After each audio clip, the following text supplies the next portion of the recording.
بسم اللہ الرحمن الرحیم۔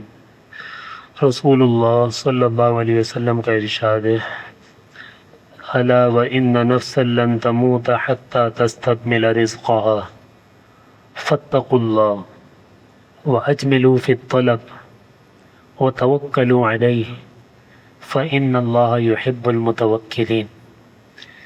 یہ حدیث جمعے کے خطبے میں بھی ہر جمعے ہم سنتے ہیں۔ آپ صلی اللہ علیہ وسلم نے ارشاد فرمایا، اچھی طرح کان کھول کے یہ بات سن لو، خبردار ہو جاؤ کہ کسی نفس کو اس وقت تک موت آ ہی نہیں سکتی جب تک کہ اپنا رزق وہ پورا نہ کر لے۔ لہٰذا تم اللہ سے ڈرو اور اللہ سے روزی خوبصورتی کے ساتھ حاصل کرو اور اسی پر بھروسہ کرو، اعتماد کرو، توکل کرو، اس لیے کہ اللہ تعالیٰ اپنے اوپر اعتماد اور بھروسہ کرنے والوں سے محبت فرماتے ہیں۔ یہ حدیث ہے، یہ حدیث میں نے اس لیے ذکر کی ہے ابھی کہ ہمارے بزرگ اور ہمارے علماء ماشاءاللہ مستقل یہ بات عوام کو سمجھاتے ہیں کہ بھئی دیکھو کاروبار جلدی بند کر دو، لیکن ہم ڈنڈے کے یار ہیں۔ اب جب حکومت کی طرف سے ڈنڈا آ گیا تو سب نے بند کر دیا۔ تو بھائی کس نے کہا آپ عشاء کے بعد کاروبار کریں؟ اللہ تعالیٰ تو نہیں کہا۔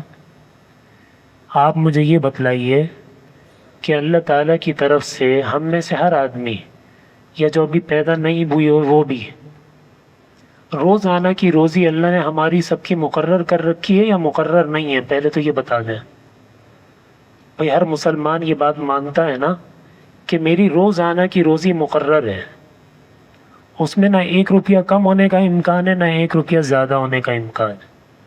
اگر میں رات کو دیر تک دکان کھولوں گا تو کیا میں اپنی اللہ تعالیٰ کی طرف سے مقرر کی ہوئی روزی میں اضافہ کر لوں گا؟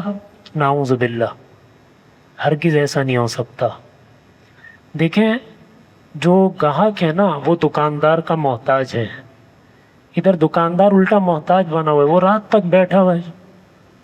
جو جس دکان کا گاہک ہے نا وہ دوسری دکان پہ جائے گا ہی نہیں، قیامت تک بھی نہیں جا سکتا، اللہ نے لکھا نہیں ہے اس کا جانا۔ اپنے آپ کو ہم دیکھ لیں، اگر ہم ایک قصائی سے گوشت لیتے ہیں نا تو ہم جھک مار کے اسی کے پاس جائیں گے۔ جس سے ہم جوتے لیتے ہیں نا، اگر اس کی دکان بند ہوگی تو اگلے دن اسی کے پاس آئیں گے۔ 20 دکانیں جوتوں کی، بھائی وہاں چلے جاؤ، نہیں، اللہ نے وہاں روزی لکھی نہیں ہے۔ ہمارے ذریعے سے جس کی روزی لکھی ہے وہ ہمارے پاس ہی آئے گا، وہ کہیں جا ہی نہیں سکتا۔ دیکھیں، جب ہم نے اپنا یہ اصول بنا لیے کہ بھئی اس کو چھوڑ دیں، حکومت کی پابندی ہے یا نہیں، ہم نے دکان پہ یہ لکھ کے لگا دیا کہ بھئی عشاء میں دکان بند ہو جائے گی۔ اب جو ہمارا کسٹمر ہے نا وہ جھک مار کے ہمارے پاس آئے گا کہ یار مجھے کپڑے لینے ہیں، جوتے لینے ہیں۔ وہ صبح سے یہ دماغ میں لے کے نکلے گا کہ مجھے اپنے کاموں کو سمیٹنا ہے، جس جگہ سے مجھے چیز خریدنی ہے وہ 8 بجے کے بعد مجھے دکان نہیں ملے گی، عشاء کے بعد نہیں ملے گی۔ وہ پوری کوشش کر کے جھک مار کے وہاں پہنچے گا اس وقت سے پہلے۔ تو ہم اللہ سے اپنا معاملہ کریں، حکومت کے ساتھ نہیں کریں۔ اللہ کے رسول صلی اللہ علیہ وسلم عشاء کے بعد بات کرنے کو بھی پسند نہیں فرماتے تھے کہ آپ سو جاؤ، تہجد کی نماز میں اٹھو مزے سے، فجر کی نماز پڑھو، تکبیر اولیٰ کے ساتھ پہلی صف میں پڑھو۔ جب ہم قبر میں جائیں گے پھر ہم حسرت کریں گے، ارے اگر 1 کروڑ بھی دکانیں مجھے مل جاتی تو میں یہ کام نہ کرتا۔